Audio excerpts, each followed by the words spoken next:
Hello, everyone, and welcome back to How to College for First Gen, our podcast where we get together with fellow first generation college students to have conversations about their process to, through, and after college. My name is Norma Torres Mendoza, and I am one of the podcast hosts. I am very excited about today's episode because we will have one of my good friends and a mentor and a sponsor of mine, Edgar. And Edgar is actually going to be having a conversation where he talks to us about the difference between what a mentor is, what a coach is, and what a sponsor is.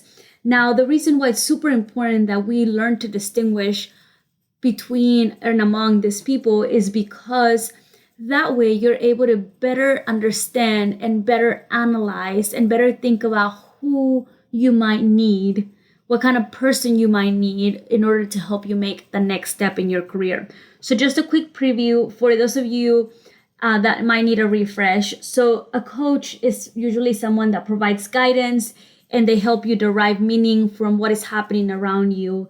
A mentor is someone who also listens, but they provide insight and share formal or informal advice and counsel, but they might not necessarily be a coach or a sponsor. Instead, they discuss what you might consider options in whatever you're going to do next. And then lastly, a sponsor is usually a leader who's highly regarded and who has influence over different operating circles. These individuals usually help you and vouch for you in the next step of your career.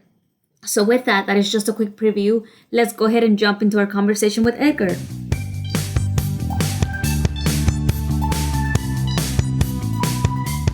Hi, Edgar. I'm super excited to have you on the show today.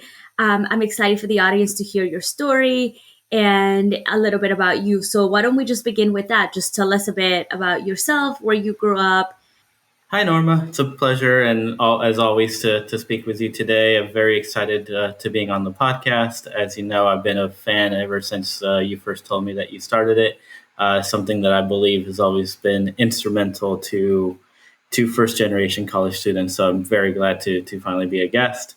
So a little bit about me. My story starts in a rural village in Mexico called Nazas Durango, where I was born back in the 1980s, 1985 to be exact. Can't believe it's been that long. When I was 3, though, my parents decided to follow the American dream and migrated to the United States, after which we settled in a small town called Santa Maria, California, made infamous by a major court case in the 90s involving Michael Jackson. So that's my small claim to fame growing up in rural California. From then on, it's just been a lot of continuous moving around. We lived in Santa Maria, Bakersfield, small stint in Texas, and then eventually Missouri and Indiana, where I ended up going to college. I'm a mechanical engineer by training. It's something I always wanted to be. As a child, I was passionate about cars, and knowing nothing about them and not really having a lot of access to working on them, I was just obsessed with vehicles, and that led me to pursue a career in the automotive industry with Toyota coming out of school. From then on, my life just kind of took a lot of twists and turns, and eventually I found myself in getting an MBA in consulting, where I eventually met you and had a large part to play in EY Parthenon's Houston office, which I have since left, and now I am a vice president of growth strategy for a company called TransPerfect, working on expanding language solutions and services around the world. So that, in a nutshell, is a brief history of me. No small resume here, though, folks. Edgar has done a lot of different things with his life. And today's topic, we're going to talk about the difference between mentors, sponsors, and coaches.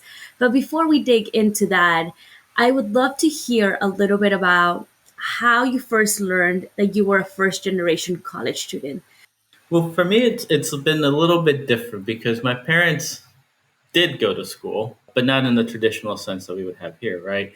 They went to technical school in Mexico. My mom was actually a teacher. In fact, my first couple of years of life I spent in the classroom. So I've pretty much, I feel like I've been in school my entire life. I would go with her to rural parts of Mexico where she taught early education. And my dad was a draftsman by training. Of course, once they immigrated to the United States, none of that really counted.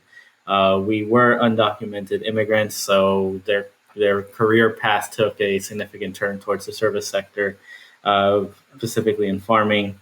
So from that point, I kind of knew early on that the dream of going to college and going to university in the U.S. was a unique one in my family. I'm not just first generation for them, but across most of my cousins, most of my other relatives, myself and now my sister are the only two who've gone to get both an undergraduate and a graduate education. So, was education always prioritized in your family because your mother was a teacher? Or was it a combination of that on top of you seeing education as the pathway forward? What made you believe that this was the goal? Why do it? It's a very fun one. So yes, my mom was a teacher, and she always stressed education, and taught me how to read at a very very early age.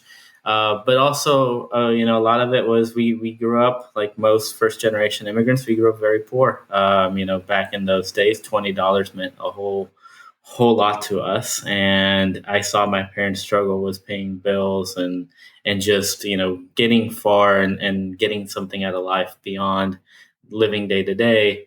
So for me, it was always my escape out of poverty, and I recognized that very early. I think in elementary school, I already knew that I wanted to go to school so I can get out of the cycle of poverty. I was fairly mature for my age. I regularly had to translate for my parents, so I was regularly involved in their day to day, and was dealing with adult things that most kids don't deal with. So I was exposed to a lot of the harsh realities of life. And during the summer, just due to daycare, I would sometimes go with my parents out into the fields. And me being who I am, I realized early on it's like that's not the life that I wanted. A, I'm relatively lazy. B, I I like to ponder more than I like to just work. I'm a hard worker, but I'm also not the kind of person who wants to be outside all day. And so I immediately saw that, and my mom jokingly told me, one of the times that I went, that if this isn't the life you want for yourself, you have to go to school. So from then on, it was just a default that I was going to go to college. I was straight A student. I think I got one B my entire high school, elementary, middle school career. It was a devastating B. I don't even remember what it was in, but it crushed me. But that was essentially just the expectation. It became the norm. Luckily, when I was 16, we finally received our permanent residency status. So it was something that the dream of college, while financially maybe was not secure, at least I knew that I could look for scholarships, look for awards, and continue that tradition. And it's something that I am glad they instilled in me. Having a lot of other cousins and relatives who also became immigrants to the United States who did not go to college, I see that our paths diverge significantly at that point. And it's something that for better or worse, all the hours of studying, all the hours of paying attention in school, and I pretty much had perfect attendance throughout all of my education, have really paid off. Yeah, so I want to go exactly there because you said that you have cousins that are also your age and that your paths fundamentally diverge. So, love to hear why you think that is. Was it mentors that you had? Was it people that you had in your life? Why did those worlds go so differently? I think I remember in one of your earlier podcasts, you had a mother whose multiple children, I think she had three different kids, all go to great schools, as all basically the first in their family to do so. And it really struck a chord with me because, I mean, that was essentially when I said it was an expectation that I would go to college. It's putting it very lightly. Like there was no other option for me. And both coming down from my mother especially, but also personally, it's you can't go get nothing but straight A's for your entire education and then be like, okay, time to go work at a factory, right? Like you kind of have to, once you adopt the concept of academia, and I'm going to use school and education to get out of where I'm at and explore new possibilities. That's once you show that, it tells a very compelling story to the people around you. And then I'm not saying every teacher I encountered fully supported me, because there were plenty who didn't. But a lot did. And, I think the first one was probably in middle school. I had an English teacher who really went out of his way to promote me. And I feel like he was probably the first coach I've ever had where he took time out of his day to make sure I was doing things, not just to what I thought was a good standard, but to what he thought was a good standard, which was much higher than what I thought I could deliver. Um, and then, so that was probably the first person who really went out of his way and coached me and guided me. Second being in freshman year of high school, money was always an issue. So there's an opportunity to help a teacher who was actually my intro to engineering teacher, help remodel his house. This was during the California real estate boom. He was thinking of flipping his home. And so he hired me and another student to help him around the house. And, he was a PhD rocket scientist, like an actual rocket scientist, worked on the Saturn V rocket. His wife was a literature professor who graduated with her master's from Stanford. So being around them also helped me really understand what education can do for you late in your career, right? They were both in their late 40s, early 50s, etc. And my parents were in the early 20s or mid 20s, mid to late 20s. So I had those two as clear examples of, if you follow their path, this is the kind of person I could be. I can own my own home. I can hire and mentor other children. I can go become a teacher as a hobby, because that's essentially what he was doing. He was already retired. And I can give back to the community. So those two were probably the most pivotal at a time where I needed that reinforcing to focus on education. At the time, I was very much a student athlete. I was fairly good at multiple sports. I thought a lot about doing various things. My passion has always been more art, architecture, literature, philosophy. But because of those influences, I decided to pursue more the technical major, so engineering, as a clearer path to quote unquote success. And honestly, even today, I'm still in touch with the wife that I met and that I work for, Flipping Houses. I still email her regularly. She's in her 70s now. Every once in a while, we send email correspondence because of the influence that she had on my life back then. No, that totally makes sense. And if I think back, Edgar, I want to say we've done, I don't know, almost 200 episodes, right, of first gen narratives. And the one thing that stands out to me in the pattern is the importance that people make in other people's lives. And I think if you went back and listened to all of them, we all could point out one or two people that fundamentally changed the route of our lives. And you've already begun going this route, but I don't think we often talk about the kind of roles that these people play and categorize them, right? And I think the reason why it's important is because if you begin to analyze the actual people in your past, that can help you understand what you need for your future career. And that is exactly what I want to talk about. So why don't we begin by distinguishing between a coach, which you've already given an example, a mentor, and a sponsor. So let's begin distinguishing that. And then you've already pointed an example of a coach. So maybe you can give us now an example of a mentor and another example of a sponsor in your life. Right. And I briefly mentioned this, but while a consultant, I had the privilege and honor of leading EY Parthenon's national sponsorship and development group, and it was really an internal group to help build sponsorship and mentorship relationships from within the organization. And during that time, it really helped me to really think about what these roles mean, both what they've meant in my own life, but also reflect on how they've been in my life, but also reflect on how I can set up programs and establish uh, what it means for others and how it can benefit others. And so this is actually a topic that I'm very familiar with and I'm very passionate about, as you know, which is why I wanted to speak to you about this. But so let's start with it's somewhat of a hierarchy, right? At the basic level, I would say basic, but it's not basic at all. It's mentorship. Mentorship, I think, is what most people think of when they think of any of these roles. Mentorship is effectively someone who you have some amount of trust in, some amount of confidence in, that you can go and ask questions, and they will answer your questions.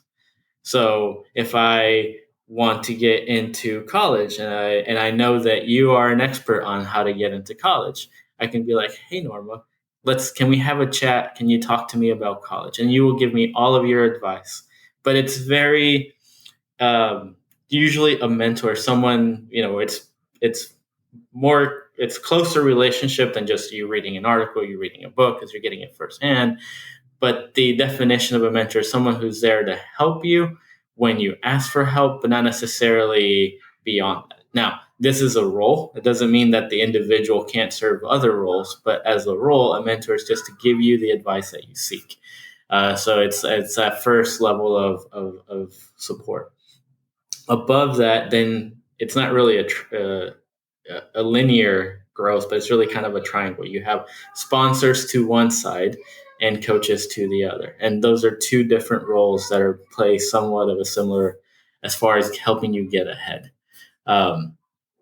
One of the challenges that most first generation students have is a lack of inherent sponsorship.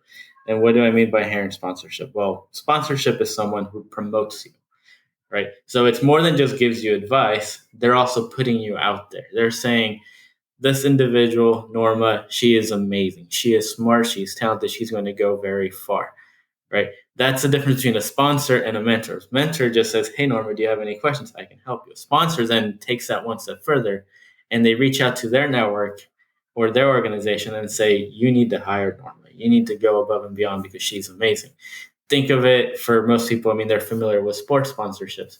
When Nike sponsored Serena Williams, they didn't just say, here, Serena, have $1 million. No, they said, here, Serena, we're going to put you on the face of every magazine out there. We're going to tell the world you are the best tennis player out there, right? That's the difference between sponsorship and then just mentorship. If Serena just wanted to know about tennis in general or about getting a commercial deal, she could have gone to anyone. They would have given her some advice and then she would have had to go execute on her own. Sponsor kind of helps take you there. And so that being defined, so what do I mean when I say most first generations don't have inherent sponsorship? Well, when you think about who most people's first sponsors are, it's their parents, right? It's somebody who has gone to college and is an alumni of a particular school, and they're telling the school, you should accept my child because I'm amazing, they're amazing, you're going to benefit from having them there. If not their parent, maybe another family member. And if not another family member, a friend, a coworker, etc.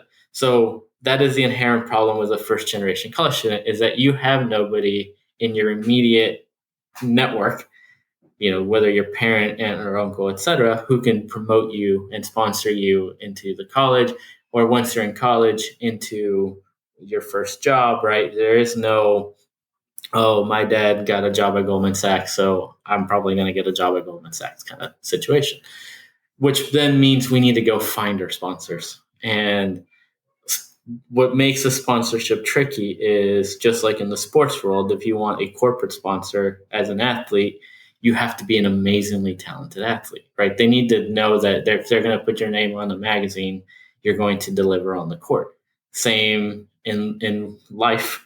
If you want somebody that you don't know inherently to then come and sponsor you, you have to deliver for them. You have to make sure that they can put their brand on you or you on their brand and that they're going to put your name out there and you're not going to let them down, which is a fundamentally very difficult relationship to have without a lot of trust, without a lot of, basically relationship building, and the trust has to be mutual.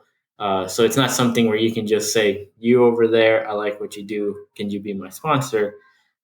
I've seen that happen oftentimes, and it almost never works because you first have to establish that mutual trust and understanding and alignment, right? If I want to get into the automotive world, I don't want to go to a banker and be like, can you be my sponsor? They're going to be like, cool.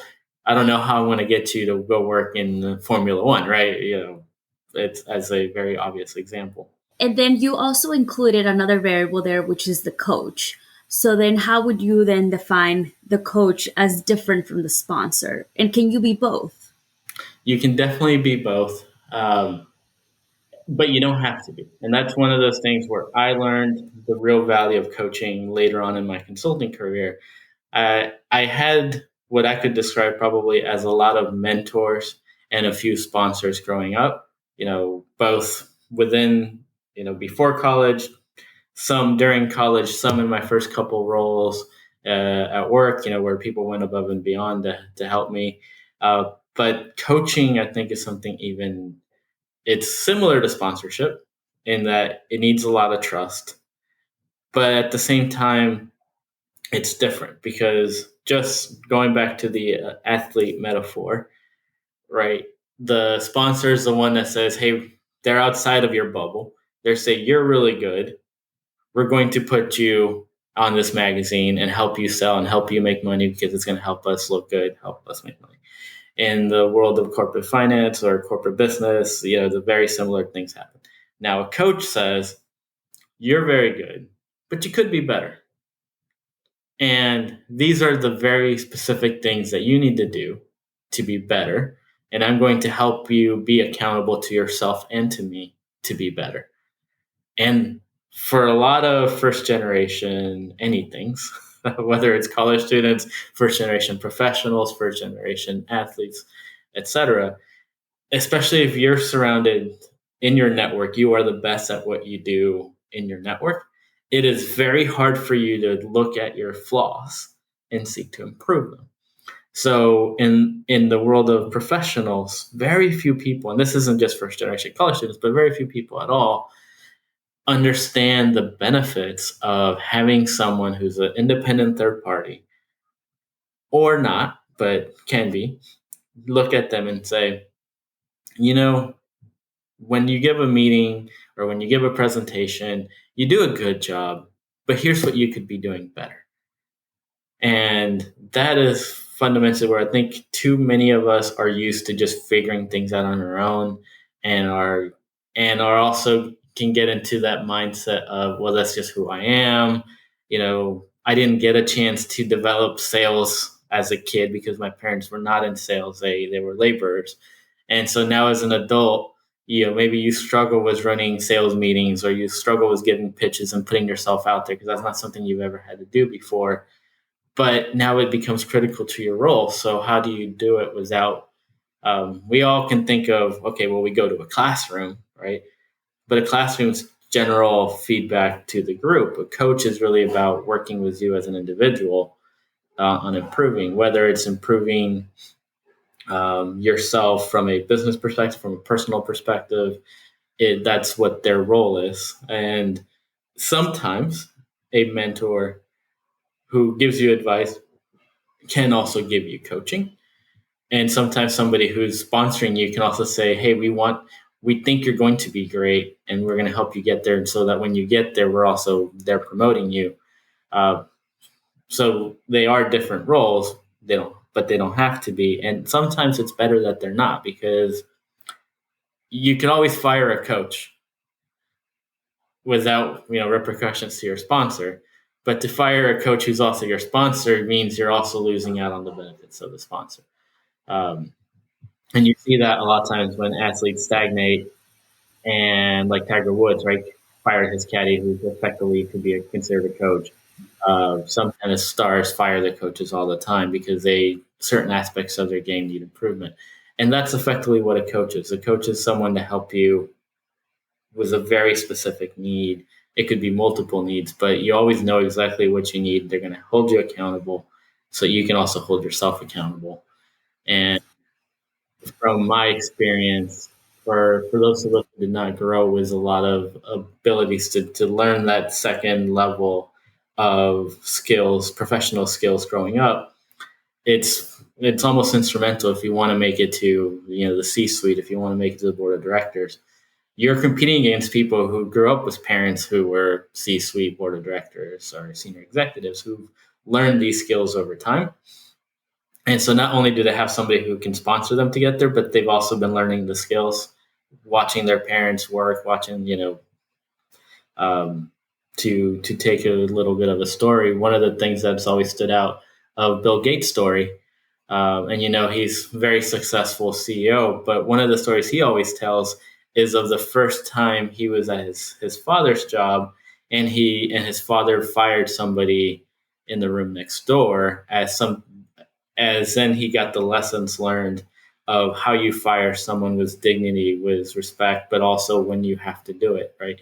So he got a lot of life lessons as a teenager on how to manage employees that a lot of us first generation students don't even get the opportunity to learn that lesson until we are far along in our careers. We've somehow made it to management, and now it's the first time we've had to lay someone off or fire someone or roll them off of a team, and we've just never encountered that before. So that's the fundamental difference between somebody who has had that exposure early on in their life and somebody who is kind of figuring things out on their own without ever having that exposure.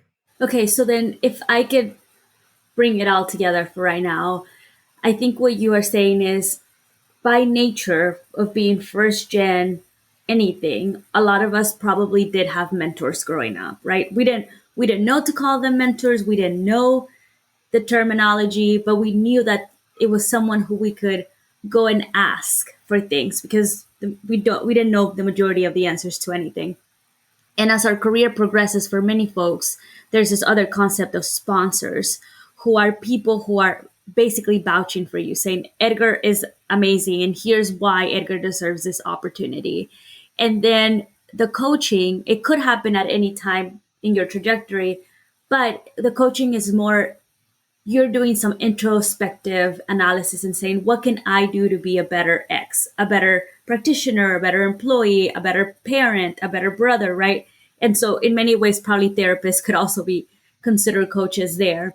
So, I'm interested to hear you have made a lot of different career choices. You have a very indirect trajectory to where you are today from being an engineer. I mean, I would even say from flipping houses, right? Being an engineer, working in cars, doing consulting, now being a VP of growth and development, to now opening up your own business. So a little bit of everything. So would love to hear a couple of examples of where mentors, sponsors, or coaches have helped you think through the next step of your life. Yeah, and that's one probably where even I am still not great at seeking advice before I take the leap.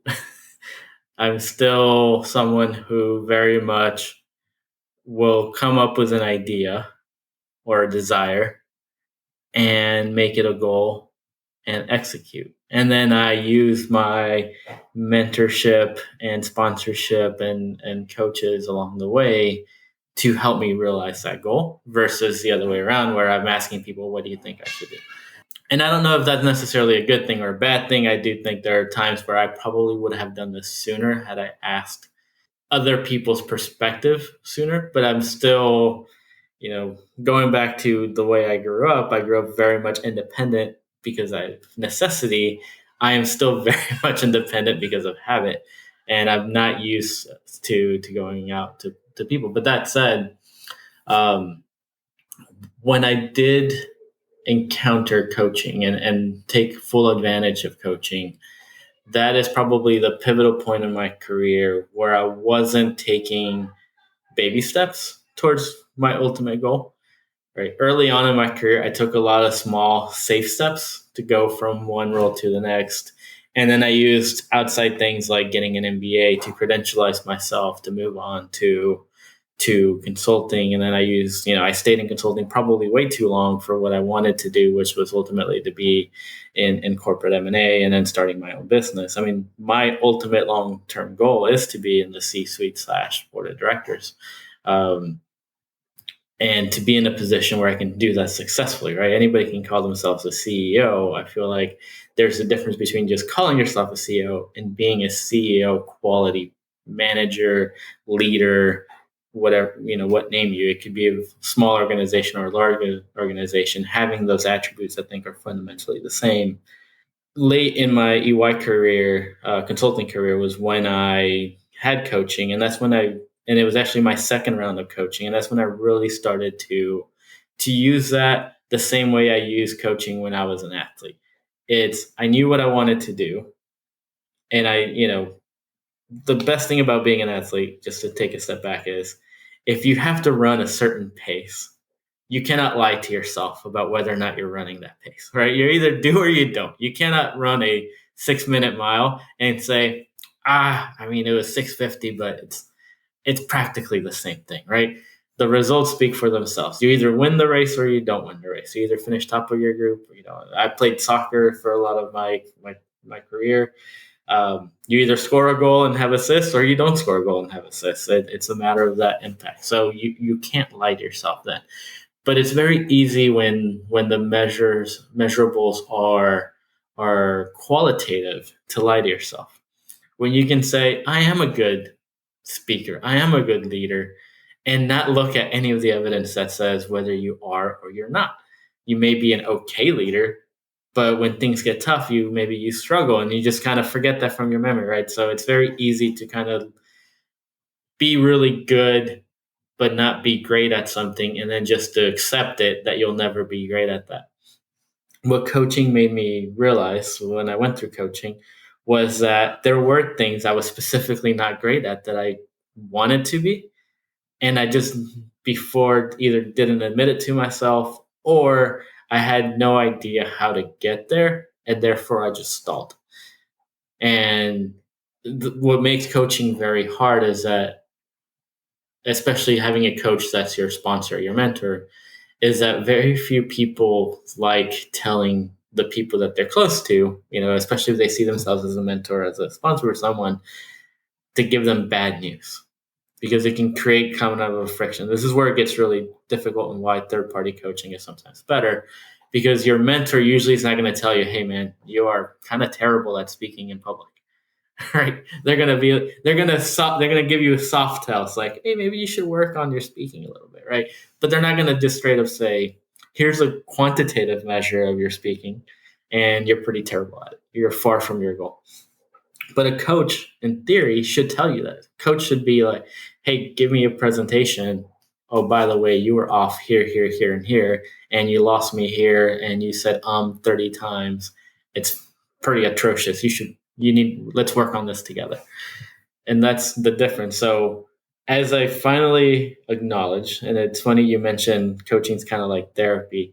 My first 3 coaching sessions really felt more like therapy sessions, because there was a lot for me to unpack from my childhood as to why what I thought was minor, and I got through as a kid growing up, and then it's kind of hurting me as a professional, is that lack of inherent confidence, that lack of taking big leaps, the lack of not trusting myself. I was able to work through with my coach, where she gave me the tools that I then needed to quantify qualitative aspects, and to give myself non-biased feedback on whether or not I can do something.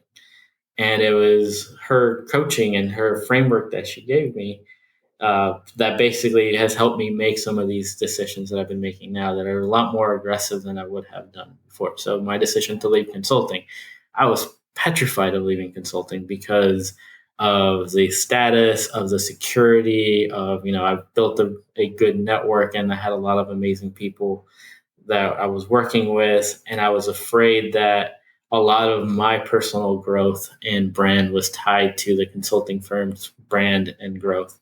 And if I left that, would I be able to do it on my own? she helped me overcome that by basically helping me describe what it is that I am really good at, what it is that I add value, and then owning that so I can both not just convince future employer, but convince myself that I can do it. Um, Same thing with my wife and I starting a business together. You know, growing up, my parents never owned a business. They've always struggled. They've always been employees. I've also always been an employee. And the thought of being the one responsible has made me, very anxious, very afraid that now it all depends on me. And that's been a combination of recent experience as well as coaching. I look around objectively. I work now with a lot of entrepreneurs whose businesses we acquire through part of my work.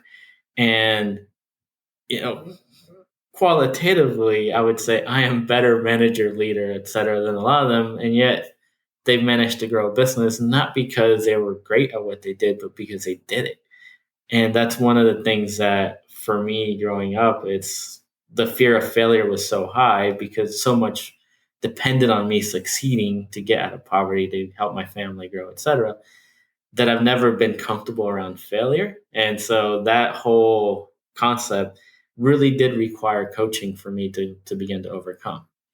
And the biggest thing that I learned from my coach was if failure is a big deal, what can you do to minimize the impact of failure? And that's the approach I've taken now is where if I want to take, it's instead of not taking a big jump, I make sure that I set up a good ramp, right? Before I would have taken a small jump because it looked like too big of a gap. But now I've learned to build a better ramp or a better bridge so that it minimizes my chance of failure, but I'm still getting the distance, that I want to accomplish and the growth that I want to accomplish. Because at this point, it's all about personal growth and being able to go back and say, this is what I have built, this is what I have accomplished. And without that coaching, especially without the sponsorship of people kind of showing me, yes, you can do this, and look, I'm going to put you in front of people who can help you accomplish that. I would still just consider myself an employee in perpetuity, which is not something for me. And for a lot of people who are entrepreneurial in nature, it's not something that they'll ever be happy with, is always being an employee. If you could go back and tell your 18-year-old Edgar self anything about sponsorship, mentorship, or coaching, what would you tell your 18-year-old self? So, what I would tell 18-year-old me, and 18-year-old me was very arrogant, but also very naive. And while very arrogant, was probably more afraid than he would want to admit. The whole world was his oyster, but I know that me as an 18-year-old, I was afraid I wasn't going to graduate college.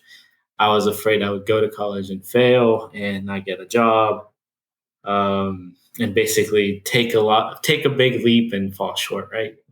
That's the narrative of what I've learned now as an adult. So I did not use sponsors very well. I didn't even use mentors very well. I actually ignored a lot of advice that I was given because I just didn't understand where the advice was coming from. And I was more confrontational back then, more, stubborn. And so it would really be to be better about taking advice and be better about trusting myself and take bigger leaps. And then ultimately, and I've always told this, I was a successful engineer. When I was an engineer, I would say I was pretty good at it, but I never loved it. Not the way that I wanted to, right? Not the things that I wanted to do. And I didn't, and which is why I ultimately left engineering. My real passion has always been more on the creative side, more on the arts. And now that I'm in a job that exposes me more to the creative side of the world instead of the technical side of the world, I see that I really appreciate it more.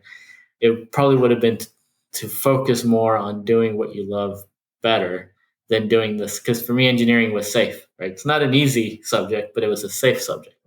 I knew engineers got paid decent salary. But engineers don't become millionaires by being engineers. They may have been an engineer, but then they became a business person or an inventor or a salesperson or something, and that's how they really got to a position of power. Very rarely does an engineer get to the top of the food chain just by engineering themselves out of it, right? It's something that I didn't understand back then that I wish I would have, and I probably would have set my sights higher back then, and tried just a little further and work better at networking in college and work better at keeping in touch with my people who I now recognize were my sponsors back then that I didn't realize they were, and use coaches for when I wasn't doing as good as I could have been to really help me not fail when I ended up failing and not really advance certain aspects of my career. Well, that was great. We thank you so much for being so generous with your time the day after Thanksgiving. We hope that you had a great time with us, reflecting upon your mentors, your sponsors, your coaches, and we wish you the best. We will keep our eyes on you, and we will have you back once you make it to the C-suite and have the conversation then. Thank you. And if I can, before I leave, I can give a plug out to Emerge Fellowship. As I've mentioned to you, I am a mentor in the Emerge Fellowship senior mentorship program that takes students through that last year of college as they're applying to college and then follows up with them. This is my second year with the program, and it's been an amazing experience so far. For your listeners, if they are not in a mentorship program, especially now as they're getting ready to make a pivotal decision as to which college they're going to go to, it is a very big decision to make, and I feel like having a good mentor, someone who's been through the process, is very beneficial. So please reach out to your network and find yourself a mentorship program, whether formal or informal, because this is, once you leave high school, you're on your own, but you don't have to be alone. I love that. You're on your own, but you don't have to be alone. So with that, we will go ahead and close this episode. Thank you so much. Thank you, Norma. Hope everybody has a good rest of their day. So that's it, folks. Thank you so much for joining us today. I hope that you thought this conversation was fruitful and informative in helping you distinguish what is the difference between a coach, a mentor, and a sponsor, and for you to also think about who do you need to be able to move to the next step of your career or your professional life or your personal life. So with that, we will go ahead and wrap up. I also wanted to add here a note that this will be my last podcast. I have been with this podcast now for about 2+ years, and it is time for me to retire and move on to other projects. But with that, though, I just want to thank each and every one of you for being one of our very devoted listeners. We could not have done this project without you all. We hope that the stories continue to motivate and inspire the next generation of student leaders, student professionals, first gen, all around. So thank you. Now the podcast will continue. You are all in great hands with our new and our former host. So continue on listening, continue logging, and they will have some really interesting stories to wrap up the year. With that, I would like to thank you all and have an awesome journey ahead.